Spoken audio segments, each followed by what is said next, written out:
नाजरीन ग्रामी, मक्का से इस वायरल वीडियो ने हर किसी को इमोशनल कर दिया है।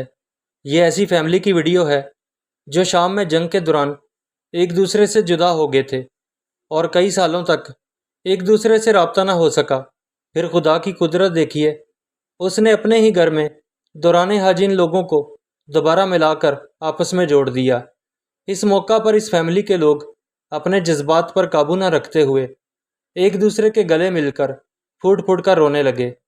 नाजरीन, जिस तरह नमाज मुसलमानों को इकट्ठा करती है, इनमें इत्तेहाद कायम करती है, इसी तरह हज भी दुनिया भर के मुसलमानों का आपस में इत्तेहाद और तल्लक मजबूत बनाता है। इसी तरह इस्लाम के बाकी त्यौहार जैसे ईद, ये भी भाईचारे, प्यार, मोहब्बत के तल्लक को मजबूत बनाते हैं, बिछड़े हुओं को, रूठे हुओं को फिर से मिला देते हैं। जिस तरह इस ख़ानदान के लोग हज के मौका पर एक दूसरे से मिलकर इकट्ठे हो गए हैं। दुआ है कि अल्लाह ताला हम सब का आपस में प्यार, मोहब्बत और सलूक इत्तफाक कायम रखे। आमीन।